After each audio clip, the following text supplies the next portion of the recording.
All right, welcome back. This lecture is going to look at resistance training. Last lecture we looked at cardiovascular training, and specifically we looked at some of the physical and also some of the mental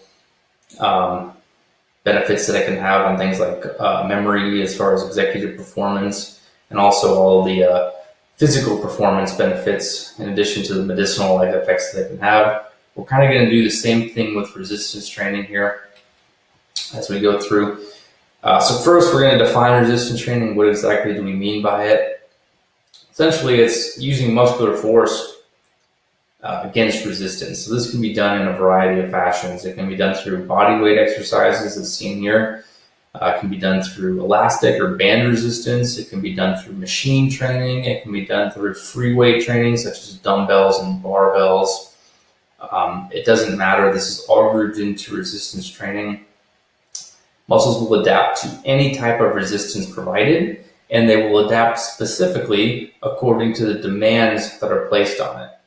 And this is referred to as the SAID principle: specific adaptations to impose demands. So why resistance training? Why is resistance training important to us? The first is functional ability. We know that there's a strong correlation between cross-sectional area of a muscle and the strength that it can generate.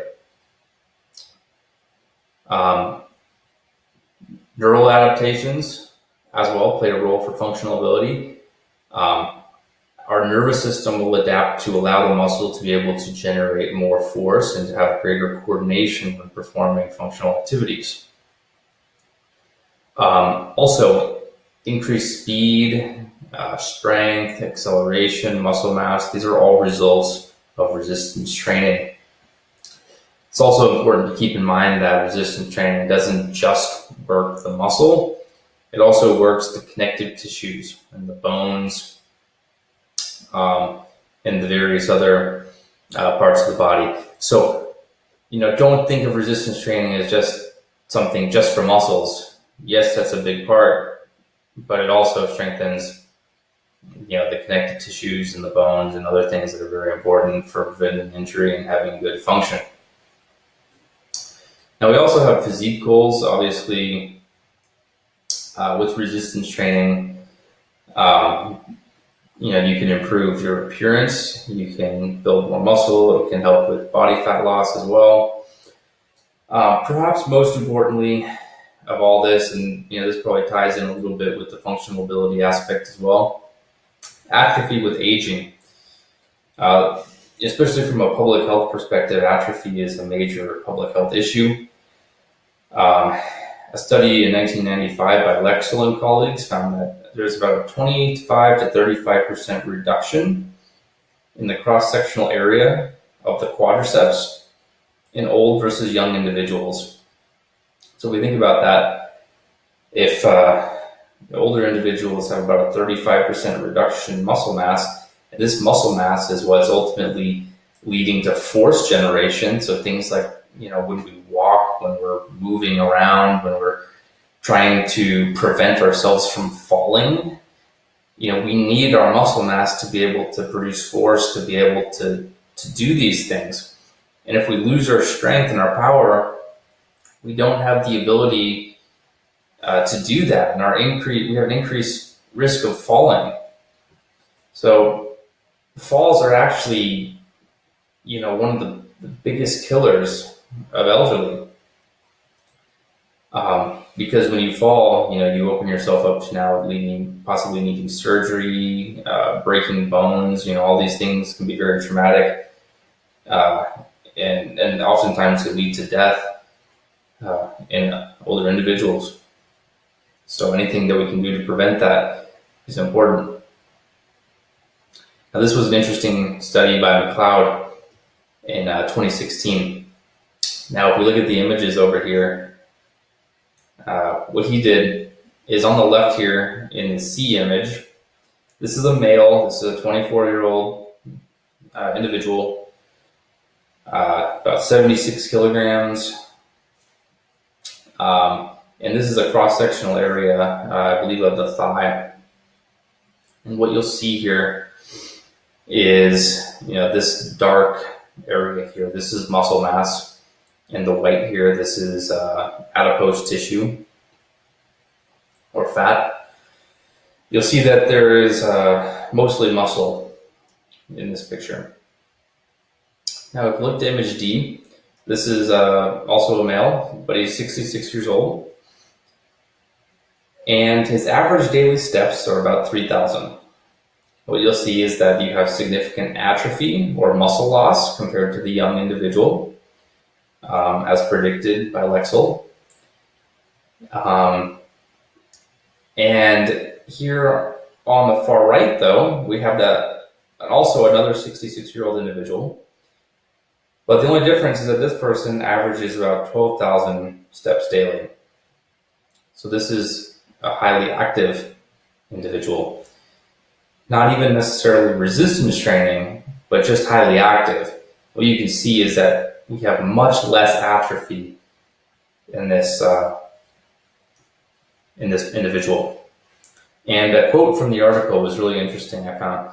The importance of muscle size and strength for longevity and health in humans puts a new spin on the Darwinian statement, survival of the fittest, since it's clear that the strongest and fittest individuals are more likely to live longer and healthier lives.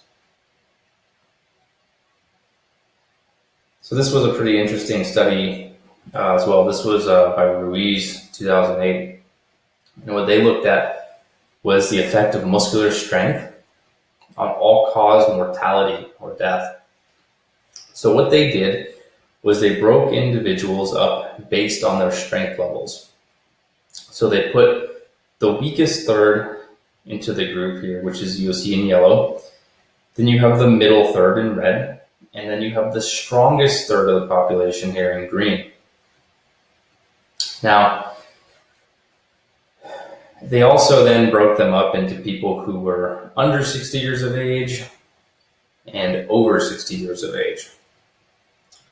Now, in the under 60 group, the weakest third had the highest all-cause mortality rate. So basically, the people who were the weakest were at most risk for dying of any cause. There wasn't a huge difference between the middle third and the strongest third in people who were younger than 60. However, for people who were over 60 years old, the weakest third by far had the highest risk of death, the middle third the second, and the strongest third the least risk of death. So this was pretty interesting, as it really shows the importance of muscular strength for survival.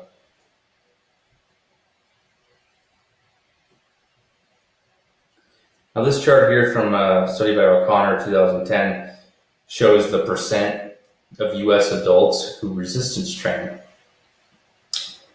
What you'll see here is the line on the top is looking at men, and you'll see that 18 to 24 years of age, only about 45% of men resistance train, and only about 27% of women resistance train. Obviously we would like this to be higher, but now perhaps more alarming is that throughout age, as you see age going up, you see the percent of US adults who are resistance training is trending downward. So essentially, the people who are at most risk or who need the strength the most are the people who are resistance training the least. So that's pretty concerning from a public health perspective.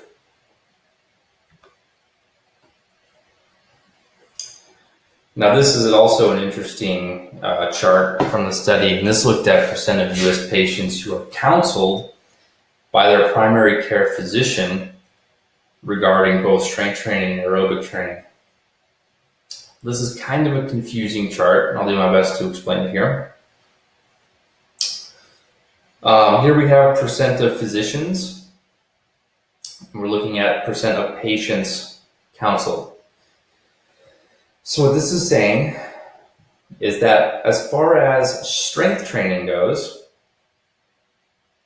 about 80% of physicians counseled 0 to 20% of their patients on strength training. In other words, most physicians hardly counseled any of their patients on strength training. And about, let's say that's 35% of physicians counseled 0 to 20% of their patients on aerobic training.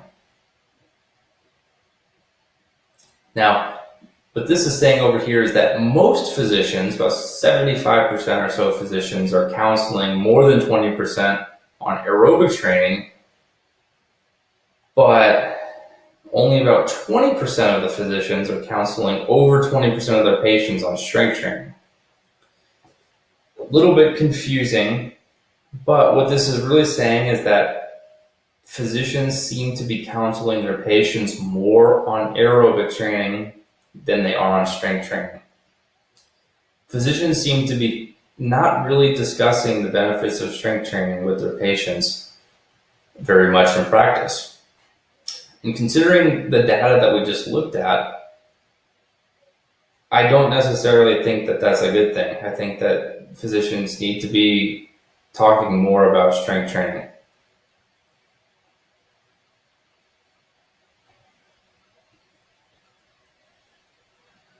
What this graph here looks at is neural adaptations versus muscular hypertrophy. So this is saying that when you begin a resistance training program,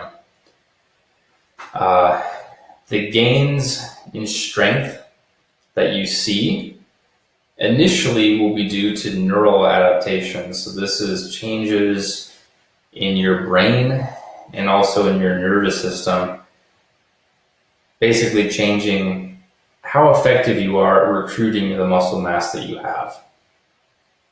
Now, what you see is that the neural adaptations will gradually decline throughout weeks of training. And muscle hypertrophy, in other words, muscle growth, will gradually increase throughout weeks of training. They will usually cross over somewhere here at about 3 to 4 weeks, meaning that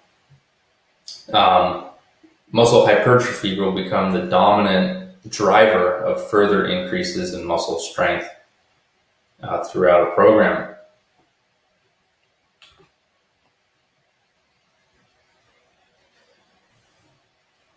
Now this kind of goes back to the slide that we looked at talking about function. We said that there was a strong association between strength and cross-sectional area of a muscle. To illustrate that, this was a study done by a grad student here at Arizona State in the kinesiology program, Andrew Vygotsky. And what he did was he demonstrated the relationship here by basically looking at the moment arms of muscles. So here on this top one, we have a bicep, and this is an atrophied bicep. And right here, we have a larger bicep. We have this one that's double the size of this one. And what you'll notice here is that if we draw the moment arm from the joint to the center of kind of that muscular tendinous junction here, you'll see that there's a longer moment arm for the bigger muscle.